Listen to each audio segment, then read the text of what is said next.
इस वक्त मैं नवी बेलापुर के इस टाकाऊ वस्त्र प्रक्रिया केंद्र टेक्सटाइल रिकवरी फैसिलिटी सेंटर में मैं खड़ा हूं और ये भारत का इकलौता ऐसा टेक्सटाइल रिकवरी सेंटर है जहां पर इस्तेमाल किए हुए कपड़ों को यहां पर लाया जाता है, उसको सेग्रीगेट किया जाता है, उसको वर्गीकरण किया जाता है और उसके बाद उन कपड़ों से धागे निकालकर उसको पुनर्प्रक्रिया करते हुए नए वस्त्र तैयार किए जाते हैं। केंद्रीय वस्त्र उद्योग मंत्रालय के अधीन ये सेंटर जो है भारत का इकलौता ऐसा सेंटर है जो नवी मुंबई महानगर पालिका के सौजन्य से यहाँ संचालित किया जा रहा है।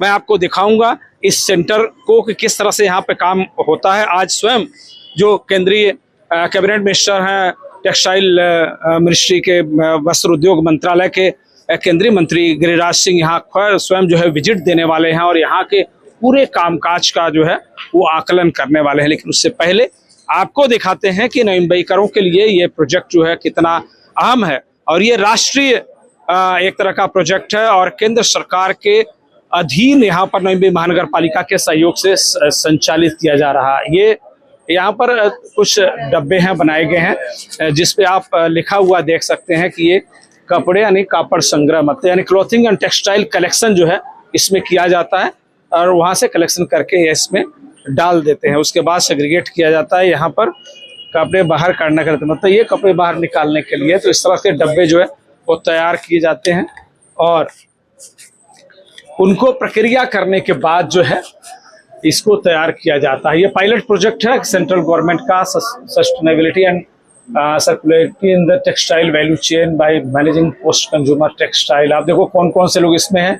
ये टीचर संस्था है, नवी मुंबई महानगर पालिका है, उसके साथ टेक्सटाइल मिनिस्ट्री जो है और SBI फाउंडेशन भी इसमें सपोर्ट कर रहा है। तो इसमें देखिए ये जो पूरा प्रोजेक्ट है लिखा हुआ कपड़ों को नया जीवन और समाज को नई दिशा। नई दिशा कैसे कि इस पूरे प्रोजेक्ट के जरिए तमाम महिलाओं को यहाँ पर रोजगार का भी एक साधन जो उपलब्ध हो गया है।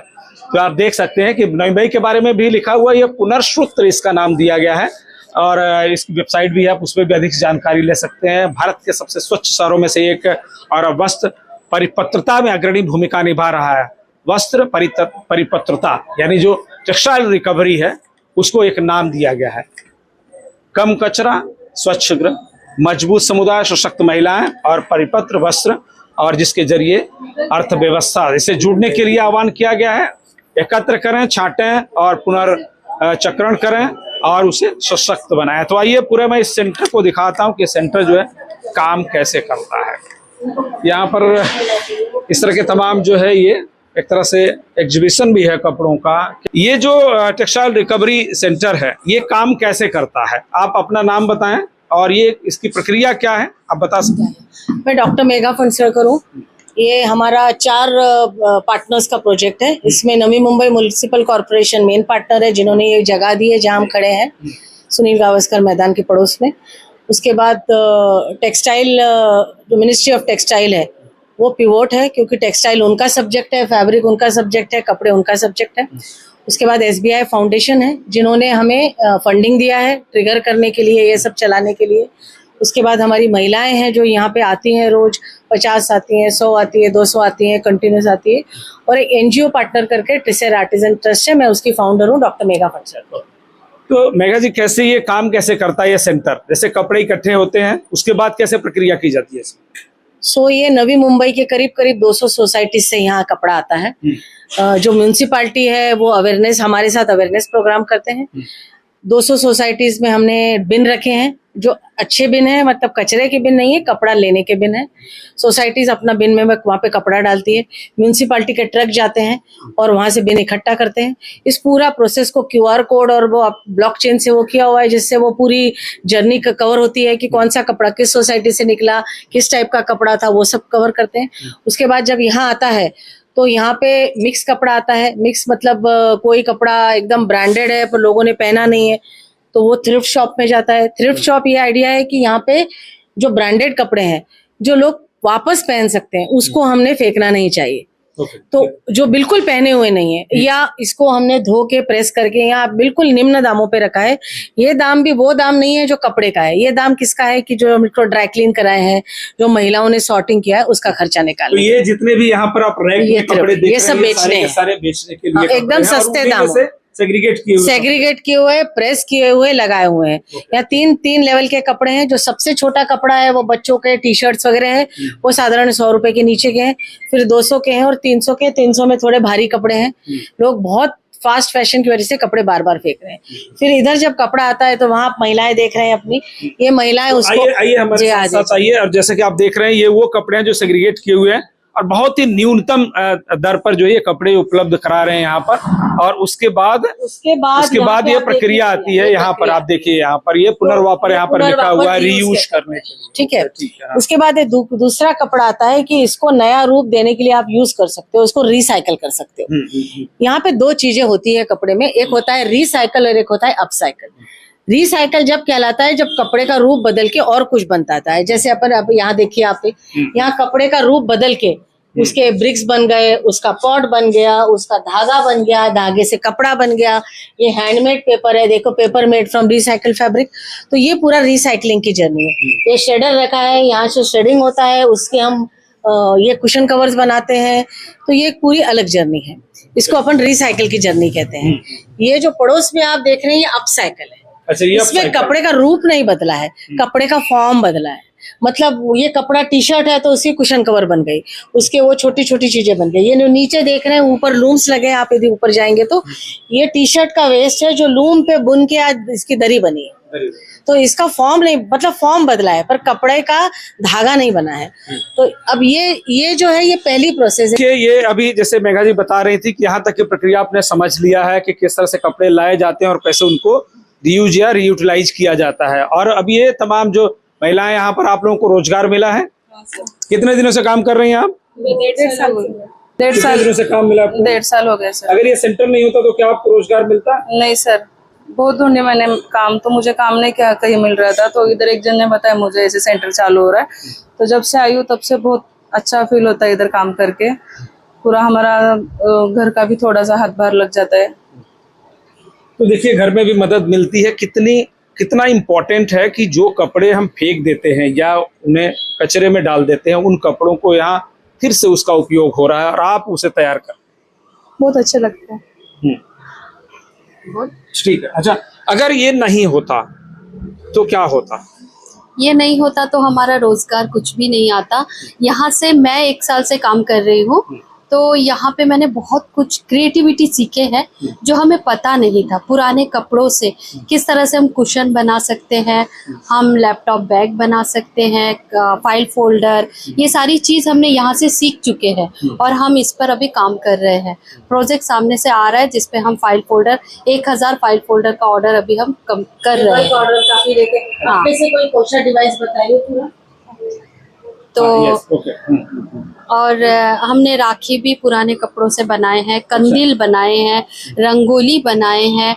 हम 1 साल से यहाँ पे पुराने कपड़े से ऐसी चीजें बनाए हैं जो कोई देख के बता ही नहीं सकता कि ये सारी चीजें पुराने कपड़ों से बने हैं। और हमने एग्जीबिशंस में ये सब सेल भी किया है जो बहुत अच्छे हैं। चलिए, एग्जीबिशन में सेल भी किया है, इसका मतलब है कि आपको रोजगार मिल रहा है, आर्थिक सक्षम आप बन रहे हैं आर्थिक तौर पर। और कुछ दिखा सकते हैं आप हमें बना के यहाँ पर? दिखाइए। ये कोशा डिवाइस क्या करता है, कोई भी जब कपड़ा आता है तो मिक्स फैब्रिक रहता है। अब हमें पता करना है कि कॉटन क्या है, सिल्क क्या है, पॉली सिल्क क्या है। तो ये कोशा डिवाइस पे यदि कपड़ा रखते हैं तो आइडेंटिफाई करके देता है कि इस कपड़े का आगे क्या कर सकते हैं। रिसाइकल कर सकते हैं, अपसाइकल कर सकते हैं या डाउनग्रेड वाला है। तो जैसे वो अलग अलग, तो ये कोशा डिवाइस से इसको सेग्रीगेट करते हैं और उसके हिसाब से फिर अलग अलग जमा देते हैं। जो कॉटन होता है उसकी अलग चीजें बनती है। यदि हैंडमेड पेपर भी बनाना है तो उस पर कॉटन कपड़ा लगता है, सिर्फ शेडिंग करना है तो कोई भी कपड़ा लगता है। तो जैसे आप यदि पीछे देखेंगे तो यहाँ पे ये कैटेगरीज है। ये लिखा है नाकार लेने नॉन यूजेबल। इसका आप कुछ नहीं कर सकते। इसको शेड कर दीजिए, ब्रिक में डाल दीजिए या कोस्टर बना लीजिए। ये है, ये डाउन साइकिल है। इसमें कुछ हो सकता है पर कम दर्जे का है क्योंकि इसकी क्वालिटी बहुत पुअर है। अब कुछ नहीं हो सकता इसका। ये अप साइकिल है, इसमें कॉटन कंटेंट ज्यादा है, इससे आप इंडस्ट्रियल वाइप्स बना सकते हैं, इससे आप कुशन कवर बना सकते हैं, इससे आप धागा बना के और भी चीजें कर सकते हैं, और वो रिसाइकल वाला है। तो ये जो कैटेगरी है उस हिसाब से जमे हुए हैं। और आज हमने करीब 40 टन कपड़ा यहाँ पे आया है पिछले 1 साल में, और उस 40 टन कपड़े को हमने नया रूप दिया है। नया रूप दिया। आपने एक चीज अच्छी बताई कि टेक्नोलॉजी का इस्तेमाल कर रहे हैं ताकि इसको सेग्रीगेट किया जा सके कि एक्चुअली ये क्लॉथ किस कैटेगरी का है और कैसे उसको यूटिलाइज करना है। उसके बाद हमारे और 2 पार्टनरशिप है, एक रीफाइबर करके पार्टनरशिप है। अब जैसे हम नवी मुंबई में तो करीब 1000 सोसाइटी है, हम कम से कम 200-300 में ही पहुंचे। अब बाकी जगह से कपड़ा कैसे आएगा? तो रीफाइबर जो ऐप है उस पे आप बुकिंग करो तो वो घर पे आपके पिकअप करने आते हैं कपड़ा, और वो पूरा कपड़ा यहाँ आ जाएगा, तो डिजिटल हो जाता है। दिखाना चाहता हूँ, इन्होंने इस इंस्ट्रूमेंट पर ये पूरा का पूरा कपड़ा रखा है। ये देखिए एक इंस्ट्रूमेंट है, इसमें लेजर लाइट लगी हुई है, और ये ऐसी टेक्नोलॉजी है जो यहाँ पर स्कैन कर रही है कि एक्चुअली कपड़ा कौन सा। और देखिए यहाँ पर दिखा दिया उसने कि 100% ये कॉटन क्लॉथ है। इसका मतलब इसका कैसे इस्तेमाल करना है, कैसे रीयूटिलाइज करना है, रिसाइकल करना है, क्या करना है, उस पर डिसाइड होता है इस टेक्नोलॉजी के जरिए। तो ये तमाम एग्जांपल्स जो है इनके लिए यहाँ पर पोस्टर्स भी लगाए गए हैं, उसमें दिखाया गया है कि क्या क्या मटेरियल्स जो ऑलरेडी होते हैं जो यहाँ पर सेग्रीगेट किए जाते हैं। जैसे आप वुवन मटेरियल्स आप देखिए, नीटेड मटेरियल्स है और फेल्टेड है, उसके बाद नॉन वुवन मटेरियल्स है। तो टाइप ऑफ फैब्रिक जो कंस्ट्रक्शन है उसका वो दिखाने की यहाँ पर कोशिश की गई है। ये जो बिन्स रखे गए हैं इसमें अलग अलग वो सेग्रीगेट करते हैं। तो देखिए ये सिर्फ कपड़े रीयूटिलाइज नहीं किए जा रहे हैं, बल्कि यहाँ पर कुछ ऐसी चीजें भी बनाई जा रही हैं जिन्हें देखकर अंदाजा लगाना मुश्किल है कि ये एक्चुअली वाकई उन्हीं कपड़ों से ये बनाई गई है। पेपर ब्लॉक देख सकते हैं, ये ब्लॉक्स है, ईंट है, और ये सारी चीजें ये आप देख सकते हैं। ये सारी चीजें ऐसी हैं जिसका अंदाजा लगाना मुश्किल है। ये कपड़े भी शायद इससे बनाए गए हैं, और ये जो फाइबर जो है तैयार किया गया है। तो ये वो चीजें हैं जो आपने बेसिक तौर पर देखी कि इस टेक्सटाइल रिकवरी सेंटर में प्राथमिक तौर पर किस तरह से प्रक्रिया की जाती है, सेग्रीगेशन कैसे होता है, कलेक्शन कैसे होता है, उसका यूटिलाइजेशन कैसे होता है। मैं आपको थोड़ा और एडवांस जो स्टेज है वो भी दिखाने की कोशिश करूं। तो आइए अब हम इसकी दूसरी मंजिल पर ले चलते हैं, और ये टाकाऊ बस प्रक्रिया के अंदर टेक्सटाइल रिकवरी सेंटर है, इसमें ऊपर क्या होता है, एडवांस और उसका मेथड क्या है, वो भी हम दिखाने का प्रयास करेंगे। तो ये है टेक्सटाइल रिकवरी सेंटर का दूसरा हिस्सा, ये ऊपरी मंजिल पर है, और हम दिखाएंगे आपको कि एक्चुअली यहाँ पर क्या क्या होता है। आप यहाँ पे देख सकते हैं जो बैनर लगा है, elevate your home with upcycle textile waste. तो ये सारी तस्वीरें आपको दिखा रही है कि क्या क्या इससे बन सकता है, और यहाँ पर पूरा जो है इसका डिस्प्ले लगाया गया है कि क्या क्या चीजें इससे निर्मित हुई हैं। आप स्वयं देख सकते हैं कि गणपति बप्पा स्वयं यहाँ पे विराजे हुए हैं, और ये पूरा का पूरा जो इसका रूप रंग और वेशभूषा दी गई है सारे के सारे उन्हीं टेक्सटाइल से बनी हुई है जो ऑलरेडी या तो फेंक दी जाते हैं या उसको कचरे में डंप कर दिया जाता है। तो ये कुशंस और ये चादर दरी ऐसी दिख रही है आपको, ये देखिए वेट सीट कवर है, ये कर्टेन्स भी उसी से बने हुए हैं। और उसके बाद ये जितना भी आपको डिस्प्ले यहाँ पर दिख रहा है, मैं चाहूंगा कि आप उसको ठीक से दिखाएं कि क्या क्या इसमें चीजें जो हैं वो बनाई गई हैं, और इनका फायदा किस तरह से लोगों को होता है और कितना रोजगार मिलता है। हमारे साथ इस सेंटर की मैडम, आपका नाम क्या है? मेरा नाम नूतन कसबजे है, मैं यहाँ की हेड डिजाइनर हूँ, प्रोडक्ट डेवलपमेंट करते हैं हम, और मेरे साथ है वैशाली यहाँ पे जो हमारी हेड वीवर है। हम लोग हमारे पास यहाँ से पूरी नवी मुंबई का जो पोस्ट कंज्यूमर टेक्सटाइल वेजर यानी कि वापरे हुए जो कपड़े होते हैं वो हमारे पास आते हैं, उनकी पुनर्प्रक्रिया किया जाता है, उसके ऊपर सॉर्टिंग, सेग्रीगेशन, सैनिटाइजेशन करके सिलेक्टेड माल को हम लोग उसको पैचवर्क या बाकी सब चीज़ों में अलग अलग प्रोडक्ट डेवलपमेंट में हम महिलाओं को यहाँ पे सिखाते हैं। इस पूरी प्रकल्प के अंदर महिलाओं को रोजगार देना ही हमारा एक उद्देश्य है, और पर्यावरण में जो पूरा जो कचरा है, जो यूज कपड़ों का जो कचरा होता है वो कम करने का ये पूरा उद्देश्य है।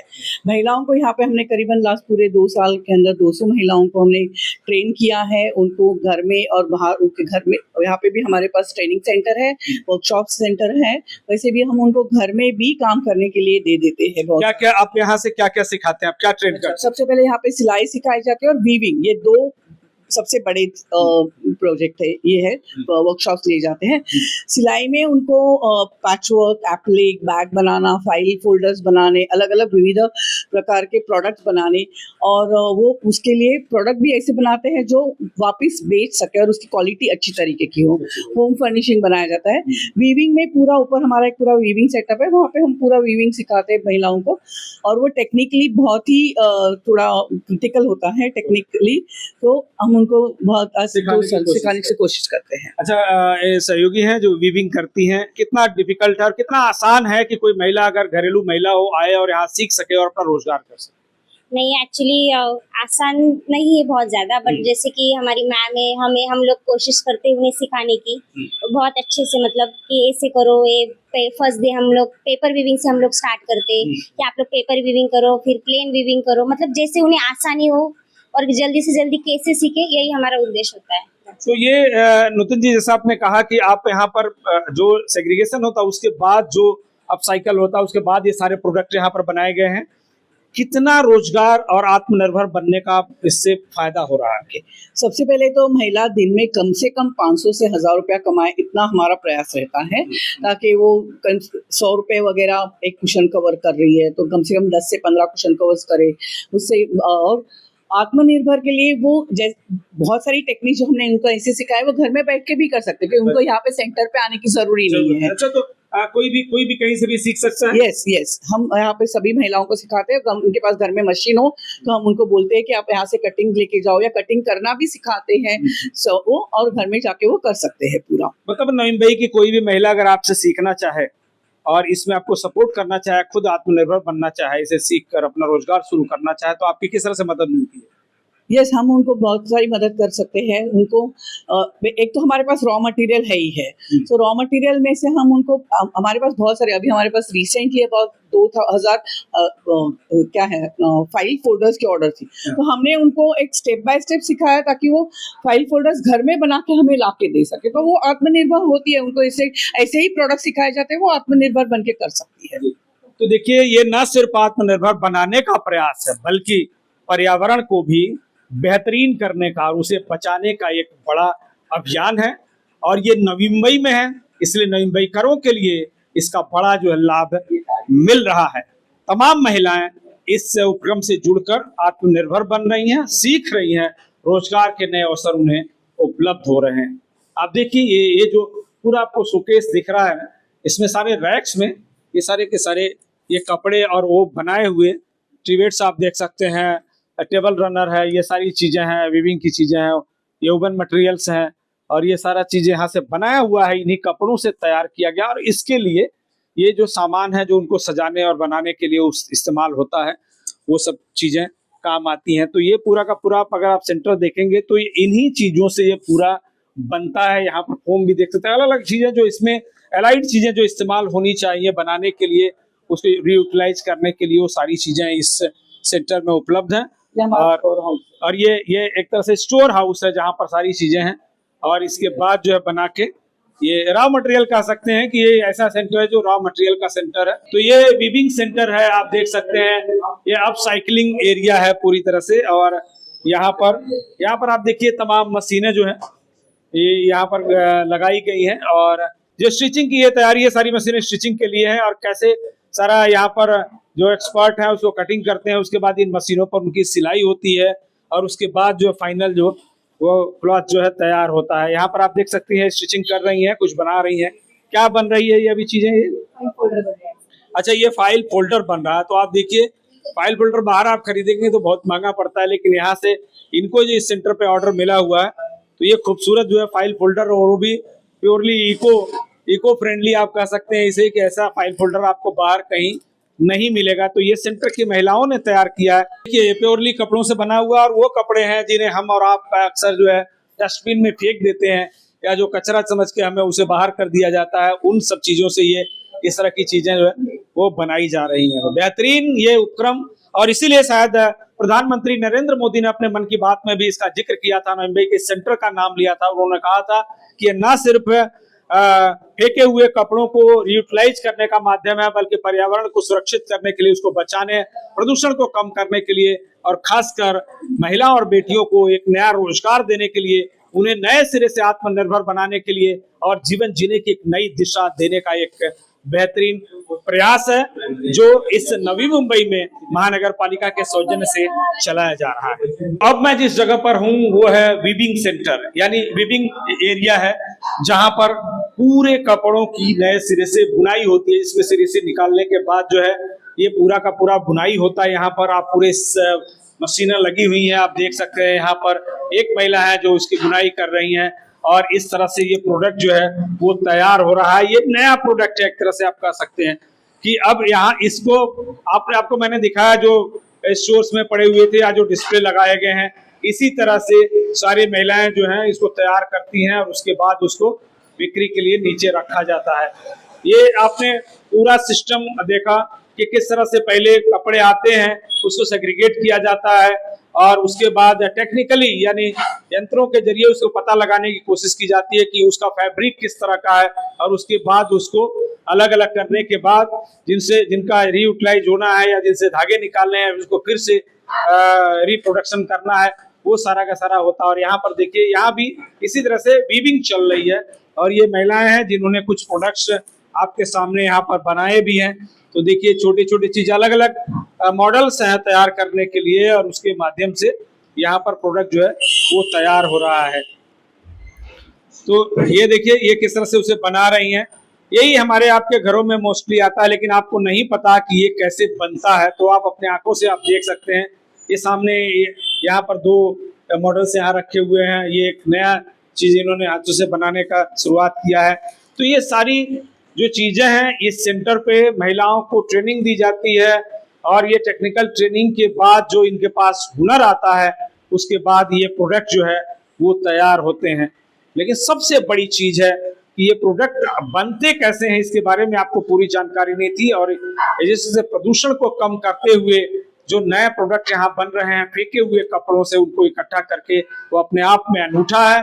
और इसीलिए पूरे भारत में ये इकलौता ऐसा ये सेंटर बन रहा है जो इस तरह से डिस्पोजल कपड़ों के जरिए नए वस्त्र बनाने और उनको रीयूटिलाइज करने का माध्यम बन रहा है। आप देखिए, यहाँ बापू का एक बड़ा चरखा भी दिख रहा है। इसी तरह का चरखा कभी बापू के पास हुआ करता था, जो नीचे भी दिखा था। और ये देखिए, सारे वही धागे और धागों के बाद जो है वो बुनाई करती हुई जो महिला है। ये दोनों जो मशीनें आपको दिख रही हैं, ये साफ तौर पर दिखला रही हैं कि किस तरह से यहाँ पर इस प्रोडक्ट का, ये देखिए, एक तरह से दरी बन रही है और यहाँ 2 दरी बन रही है। और ये वो धागे हैं जिनको उन्हीं कपड़ों से निकाल कर रिप्रोड्यूस किया गया है। तो नूतन जी, ये हमारे जो इस सेंटर की हेड हैं और जो डिजाइनर भी हैं, कैसे तय करती हैं कि किस कपड़े से क्या चीज बनेगी?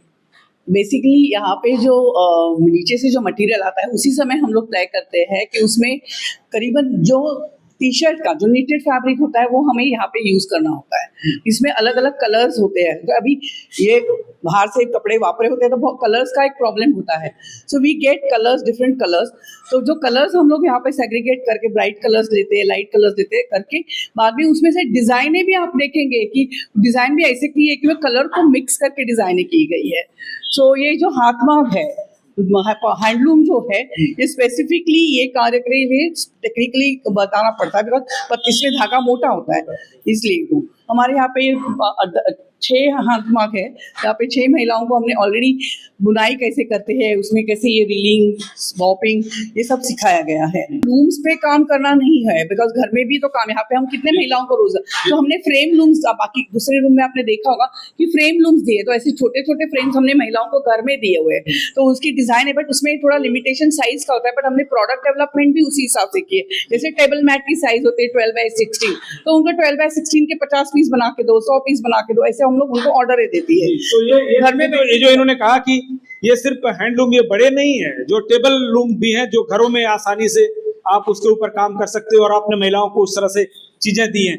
और 2 और है, मतलब 6 है टोटल। 6 हैंडलूम यहाँ लगे हुए हैं और जिनके जरिए इस तरह से बुनाई हो रही है और ये पूरा का पूरा प्रोडक्ट जो है वो तैयार हो रहा है। एक बड़ी बात उन्होंने कही कि जो कपड़े चुने जाते हैं उनमें से उनका कलर देखा जाता है कि कैसे कलर जो कॉम्बिनेशन जब डिजाइन की जाती है तो कलर कॉम्बिनेशन इंपॉर्टेंट होता है, धागे मोटे होते हैं इसलिए उसका चुनाव उसी तरह से। तो देखिए इस सेंटर की खासियत मैंने आपको दिखाई और ये सेंटर अपने आप में अद्भुत, अनूठा और तमाम डिजाइनिंग इसकी ये दिखा रही है कि किस तरह से यहाँ महिलाओं को आत्मनिर्भर बनाने का और इस तरह से कपड़ों से इस तरह के नए प्रोडक्ट जो है टेक्सटाइल प्रोडक्ट बनाने का ये सारा का सारा काम चल रहा है।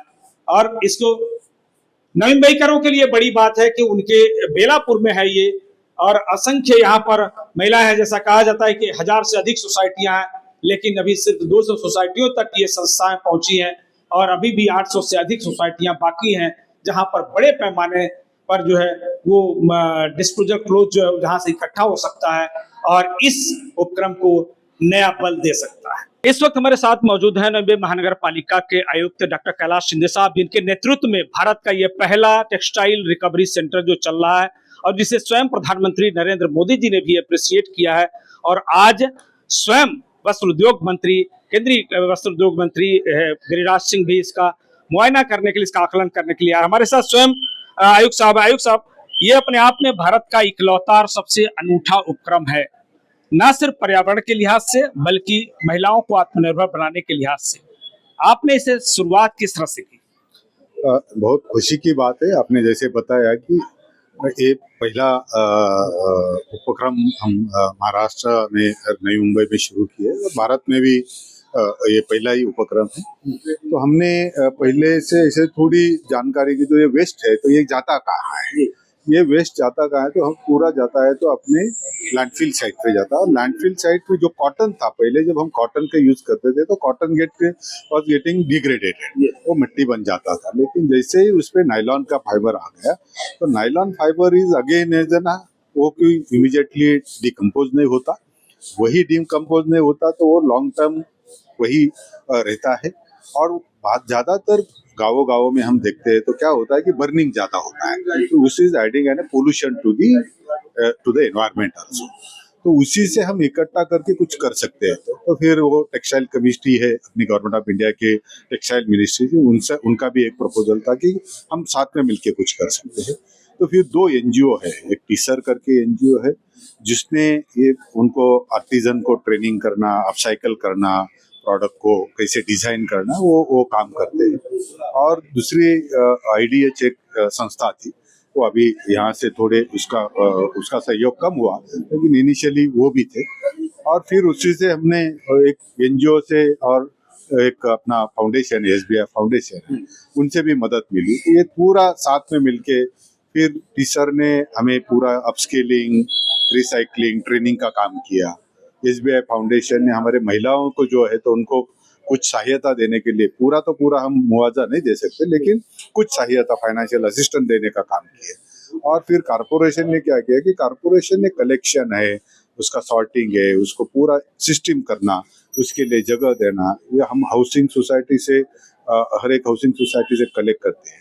और टेक्सटाइल कमेटी क्या करती है, इसको पूरे सबको सपोर्ट करने का काम करती है और गवर्नमेंट ऑफ इंडिया से। तो उसी कारण ये प्रोजेक्ट बना। आज करीबन 1.5 साल हुआ, ऑलमोस्ट 35 टन हमने टेक्सटाइल वेस्ट कलेक्ट किया। उसमें से 5000 से ज्यादा अधिक हमने प्रोडक्ट बनाए। आज उसको हमने सेल करके अलग अलग लेवल पे उससे कुछ रेवेन्यू भी जनरेट किया है। लेकिन उसके अलावा जाके रिजेक्ट बहुत है अपने पास, जो आता है रिजेक्ट बहुत है। वो रिजेक्ट का और कुछ नॉन जैसे कंपाउंड है, स्ट्रक्चरल कंपाउंड्स, वैसे में कुछ बदलाव आ सकता है कि उसमें से अभी उसके ऊपर हम ज्यादा काम कर रहे हैं। और मुझे आशा है कि ये प्रोडक्ट पूरे इस पे सस्टेनेबल पे चले जाएंगे और वो बड़ी मात्रा में ये पूरा प्रोजेक्ट है, पूरा सस्टेनेबिलिटी पे बिल्ड करने में मदद करेंगे। सर, जैसा आपने कहा कि अपग्रेडेशन का भी प्लान है, अभी जैसा जानकारी मिली कि अभी 200 सोसाइटियों तक का ही जो क्लॉथ संकलन हो पा रहा है, जबकि मुंबई में 10,000 से ज्यादा सोसाइटियां, 1000 से ज्यादा सोसाइटियां भी हैं। उसके लिए किस तरह का प्रयास आपका चल रहा है? अभी आज ही मैं एक अपना दूसरा रीफाइबर करके एक NGO है, वो भी क्या कर रहे हैं कि वो घर से ऐसे अपने आप कॉल करो तो ऑन कॉल कलेक्शन सिस्टम वो दे रहे हैं, उनको भी हम साथ में जुड़ा रहे हैं। और जो बाकी जो सोसाइटी है उसके पास भी हम अभी वी आर पुटिंग, हम जब सब जो बीन्स है वो बीन्स भी हमने रिसाइकल बिन बनाए, वो भी सब सोसाइटी पे जा रहे हैं। IEC बड़ी मात्रा में हम कर रहे हैं, उसी से सब जो सिटीजन्स है उसमें अवेयरनेस आया जाएगा और उनका जो अनयूज क्लोथ्स है जो हम इस पे जा रहे हैं, मेरे लैंडफिल पे जा रहे हैं, वो पूरे कलेक्ट हो गए, फिर हम कलेक्ट करेंगे। मैंने आपको पहले भी बताया कि ऑलमोस्ट 35 टन हमने 1.5 साल में 18 महीने में किया, तो करीबन हम देखते हैं तो 2 टन का मंथली आता है। और जैसे अपने 1000 सोसाइटी से हम बड़ी बड़ी सोसाइटी जहाँ 100+ फ्लैट्स है वहाँ चले गए तो मुझे लगता है कि हम करीबन 3-3.5 टन मटेरियल टेक्सटाइल वेस्ट हम कलेक्ट कर सकते हैं और उससे फिर वो कमर्शियल वायबल एक ऑप्शंस हमें बन सकता है। हमने कोई टेक्नोलॉजी देखी है, 2-3 टेक्नोलॉजी लोगों से बात भी किए है, तो वो क्या करते हैं कि पूरा ये जो थ्रेडिंग है पूरा थ्रेड करके उसको फिर वैक्यूम प्रेस होता है और उसमें स्ट्रक्चरल नॉन स्ट्रक्चरल एलिमेंट्स है, जैसे कार्डबोर्ड है, जैसे हमने डोर में बनाते हैं जैसे वैसे हो सकती है, टाइल्स बन सकती है। तो वो फिर उसका क्या होगा कि ज्यादा इंडस्ट्रियल यूज हो जाएगा और इंडस्ट्रियल यूज हो जाएगा तो उससे फिर हम वो पूरा साइकिल बिल्ड किया, इसे एक बात हो गई। दूसरी बात है कि मिक्सिंग कुछ फाइबर की हो सकती है क्या, तो उससे जो बिरला फाउंडेशन है, रिलायंस फाउंडेशन, उनसे भी बात कर रहे हैं।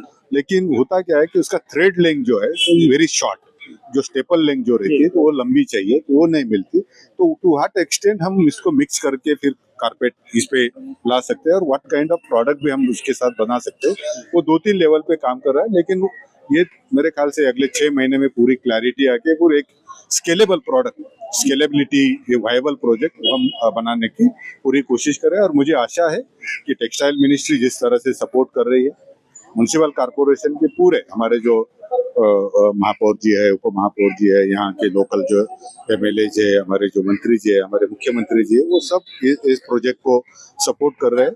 तो आशा है कि हम सचमुच ये अच्छा सा प्रोजेक्ट उभर के आएगा और पूरे सिटी को यानी पूरे देश को एक मॉडल प्रोजेक्ट करके हम दे सकते हैं। कोई सर डिसेंट्रलाइज करने का भी कोई योजना है कि ताकि अलग अलग इलाकों में, क्योंकि नई मुंबई के कई जोन हैं, उन जोन में भी इस तरह के छोटे छोटे सेंटर्स पैदा किया जाए? देखिए क्या होता है कि हम छोटे छोटे प्रोजेक्ट की बात करते हैं ना, तो उसमें तो वायबिलिटी नहीं आती, उसमें खर्चा ज्यादा है। तो आप एक सेंट्रलाइज प्रोजेक्ट पे लाओगे तो फिर आपको उसको वायबिलिटी आती है और पूरे प्रोसेसेस आप एक जगह कर सकते हैं, क्योंकि उसको जो टेक्निकल नॉलेज चाहिए वो टेक्निकल नॉलेज भी हमें देना पड़ता है। तो उसके लिए हमें एक ही सेंट्रलाइज किए तो वो अच्छा रहेगा, क्योंकि छोटे प्रोजेक्ट में उतना ध्यान नहीं दे सकते। सर नईमुंबईकरों से क्या अपील करना चाहिए कि नई मुंबई हमेशा एक मॉडल रही है हर मामले में, चाहे वो पर्यावरण के मामले में हो, ग्रीनरी के मामले में हो, एजुकेशन के मामले में, हमेशा एक ट्रेंड नई मुंबई महानगर पालिका ने सेट किया है। तो नई मुंबईकरों से क्या अपील रहेगी कि ताकि इस प्रोजेक्ट को और सफल बनाया जा सके? मैं आपके माध्यम से तो सबको यही अपील करूंगा कि ये प्रोजेक्ट के बारे में अपने ध्यान में देना चाहिए। अपने घर में जो कचरा बन रहा है, कि जो पहले तो हमने सेग्रीगेट करना है, उसको बायोडिग्रेडेबल है, नॉन बायोडिग्रेडेबल है, और जो टेक्सटाइल वेस्ट है उसका भी हमने अलग से कलेक्शन अपने अपने हाउसिंग सोसाइटी में हमने बिन्स रखी है। हमें सहयोग करिए, आप उससे कलेक्शन यहाँ वहाँ मत डालिए, वो बिन्स में डालेंगे तो हम उसको पूरा एक सर्कुलर सिस्टम में ला सकते हैं। आप साइकिल कर सकते हैं, रिसाइकल कर सकते हैं, कि जो सिस्टम से बाहर न जाना चाहिए, और उसी से हम एक पर्यावरण को जो बचाने का जो काम है उसके लिए हमें सहयोग करें। वही अपील मेरी आपसे सबसे रहेगी। बहुत बहुत धन्यवाद सर। तो जैसा आपने सुना, मनपा आयुक्त डॉक्टर कैलाश शिंदे साहब ने जो अपील किया, वो अपील इसलिए इम्पोर्टेंट है क्योंकि जब भी आप कचरा फेंकें, या खासकर जो आपका डिस्पोजल क्लॉथ है, जो पुराना कपड़ा है, अगर वो फेंकने की कोशिश में या उसका नहीं उपयोग कर रहे हैं, तो एक बार ठहरिए, जरा गंभीरता से सोचिए कि कहीं आपका कपड़ा जो है महिलाओं के लिए रोजगार का साधन बन सकता है और नई मुंबई के पर्यावरण को सुधारने में और इसके प्रदूषण को कम करने में एक महत्वपूर्ण भूमिका निभा सकता है। सहयोगी तुषार के साथ मैं सुधीर शर्मा, TV1 इंडिया, नई मुंबई।